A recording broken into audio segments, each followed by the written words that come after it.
sunny millionaire's paradise here on the Mediterranean coast. I say normally sunny, but today, on this Sunday in June, the weather has been absolutely atrocious since dawn. Thick rain clouds sweeping over the Principality. The tops of the skyscrapers of luxury flats and hotels are out of sight in the mist. The yachts are bobbing uneasily up and down on a swell in the harbour, and it looks as though the rain is here to stay. The track, the 2-mile twisting bumpy circuit, the tightest and most glamorous in the Grand Prix calendar, is very wet and very treacherous.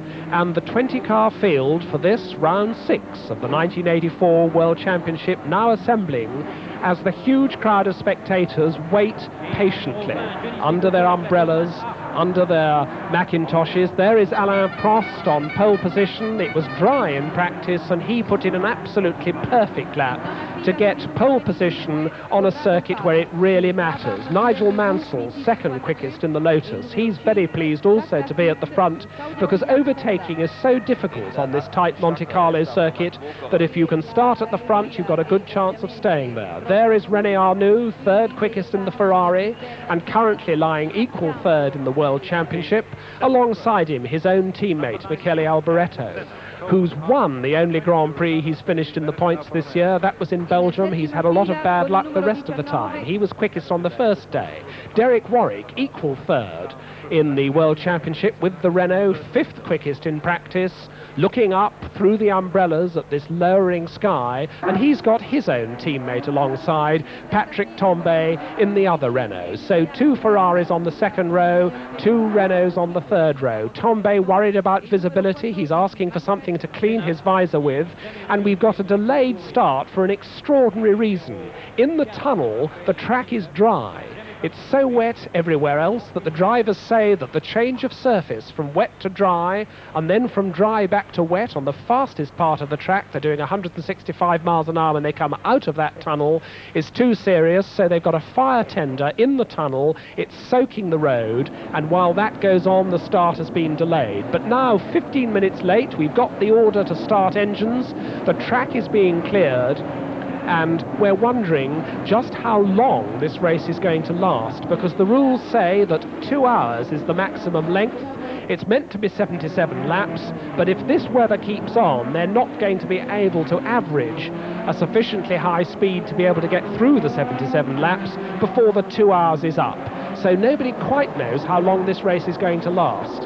And indeed, on this treacherous circuit, on this most punishing of circuits, I think the chances of the majority of these 20 cars making it through to the finish must be very slim indeed. Up the hill from Saint-Devote, you can see the conditions, you can see how much water there is on the track, and note that visibility is going to be a tremendous problem here too. Nigel Mansell following pole position man Alain Prost round as they go through the very tight bottom gear downhill left-hander by the Lowe's Hotel onto the waterfront as the rest of the field follow.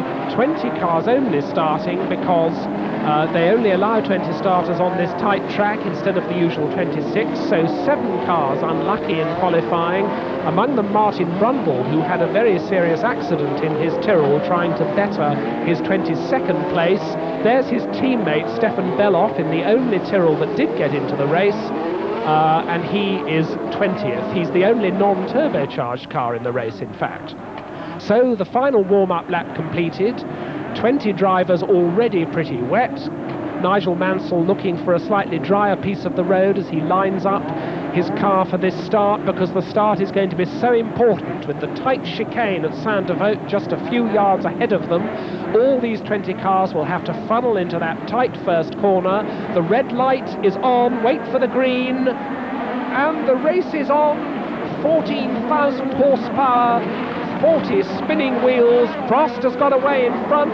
Prost leads Mansell into Saint-Devote. Warwick is coming up alongside René Arnoux. Tambay is there too. The rest of the field funneling through, and we've got a problem. We've got a collision. The 2 Renaults have stopped. That's Derek Warwick getting out of Renault number 16. Patrick Tambay is hard up against his back wheels. Elio De Angelis and Riccardo Patrese drive round the accident and go away. That's Derek Warwick limping away from the car. Patrick Tambay is still in his car.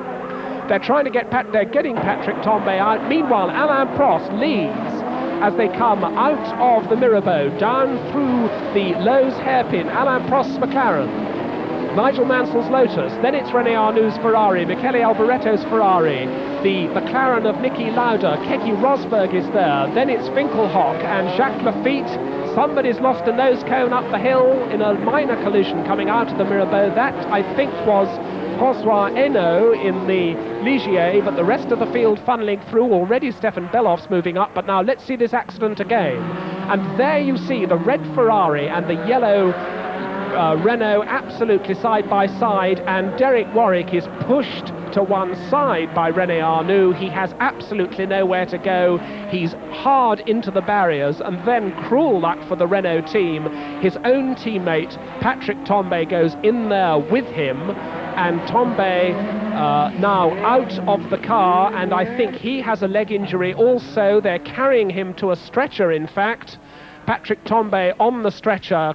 Meanwhile, a disconsolate Derek Warwick, there he is with his crash helmet off, looking pretty astonished and wondering what on earth happened. But that was two cars trying to use the same piece of road at once. René Arnoux got away scot-free, and there he is in third place, number 28 Arnoux, his own teammate 27 Alboretto in fourth place, but Alain Prost storming away up the hill on the second lap, over the brow and into the Casino Square, plumes of spray from his wheels. It's Nigel Mansell drinking his spray in second place, Prost making a little bit of a break over the brow, out of Casino Square, down past the tip-top bar, now gently on the brakes for the tight Mirabeau hairpin, tiptoeing through these puddles, out of Mirabeau, down to Lowe's once again for lap 2, and Nigel Mansell seems to be closing a little bit on the McLaren. Nigel Mansell isn't going to let Alain Prost get away, so Prost leads, Mansell second, then the two Ferraris, and Niki Lauda, whoops, a little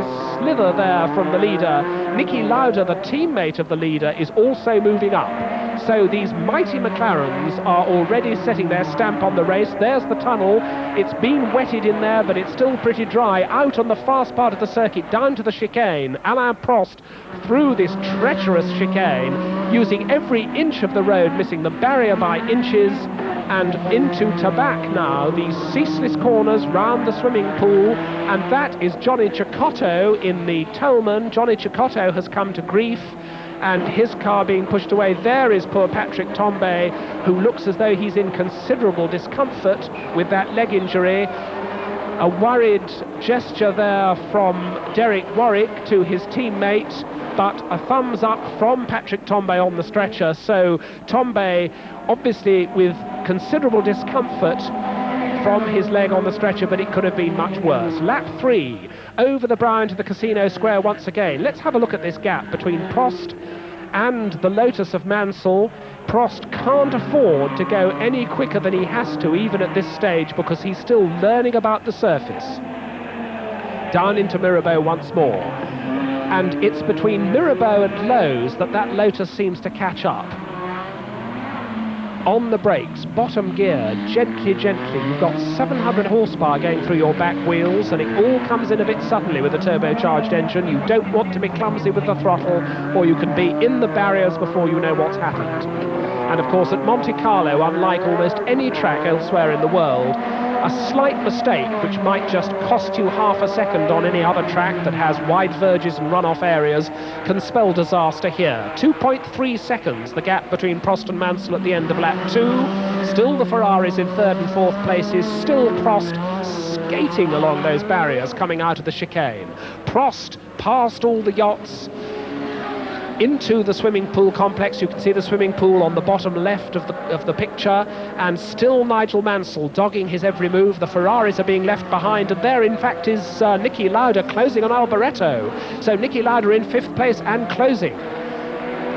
Past the swimming pool goes Alboretto. Look how Niki Lauda makes up yards under braking as they come away from the swimming pool, now down towards the Rascasse.